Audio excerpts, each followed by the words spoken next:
Good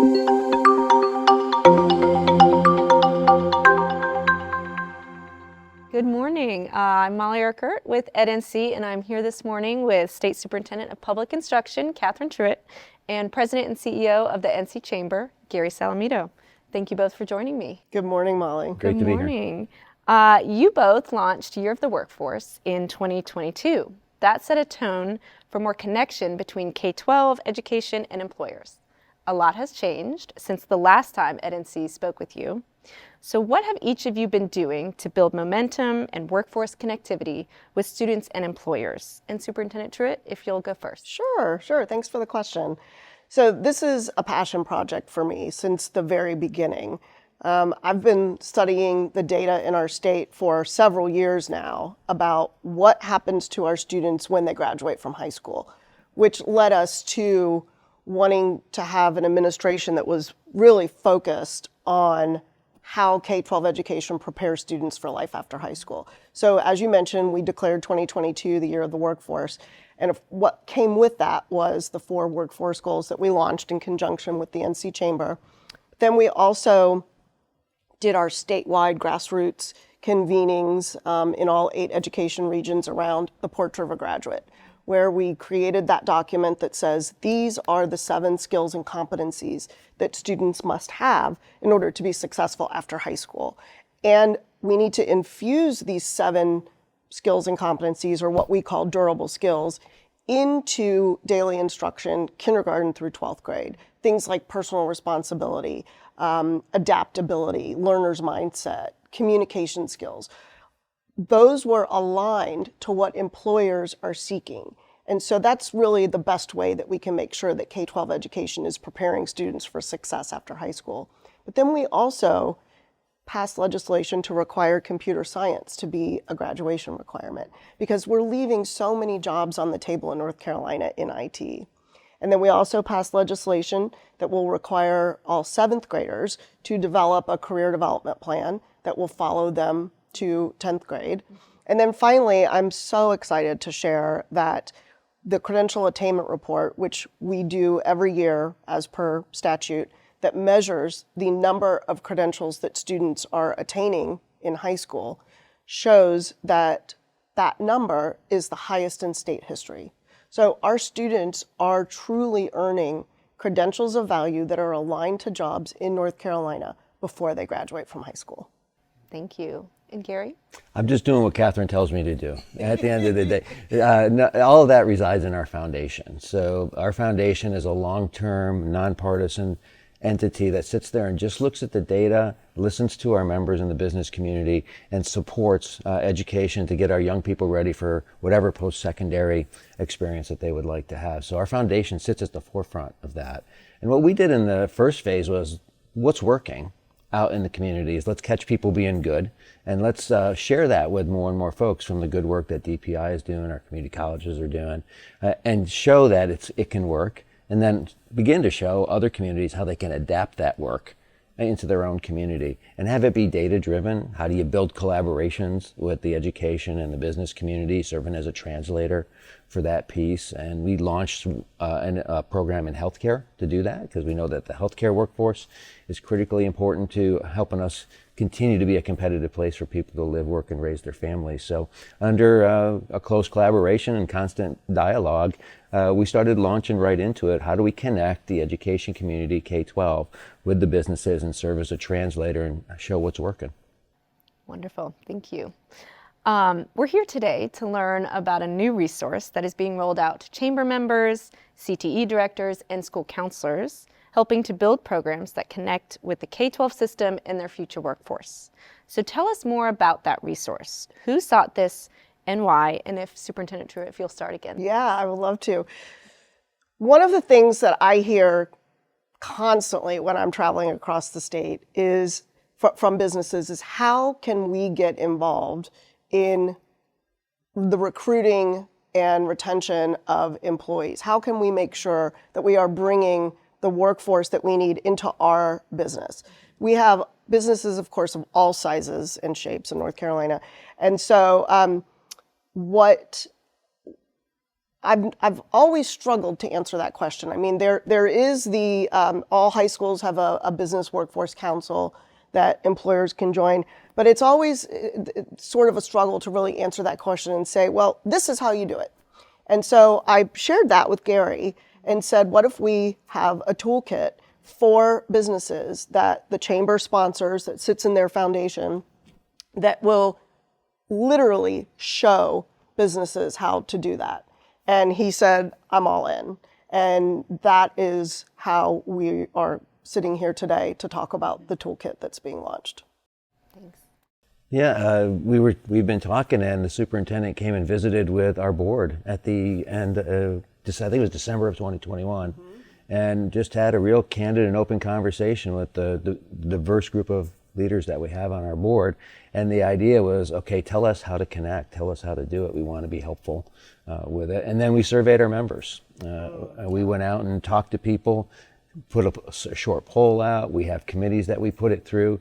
So when you put her vision together with hearing from what the business community said would really be helpful, the toolkit was born. Wonderful, thank you. So how will this toolkit be used and shared with chamber members and school districts? And Gary, if you'll take this one first. Yeah, well, we have a number of vehicles to push it out. And so we'll be talking to our members, we'll be using our normal newsletters.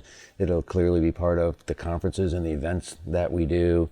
We communicate with them every day, all day, in a number of different vehicles. So it'll be social media, it'll be part of our committee structure and how we push it out. So when we're talking about education, it'll be part of what we talk about that connectivity that is so necessary. Everybody wants the same thing, and now we got a translator and an easier way to do it.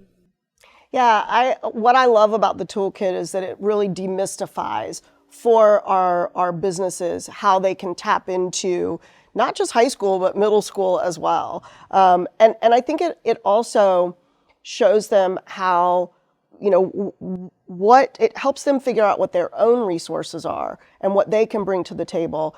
And then it encourages our students to really start thinking about career exploration, because if these businesses are physically coming to their schools and talking to them about what's available in their community, and then I love the idea that our businesses can think about hiring and training locally. I think there's such power in that, especially in our rural communities. Absolutely. So Gary, this question is for you. The toolkit includes videos that demonstrate how schools and employers can come together. What excites you about these partnerships?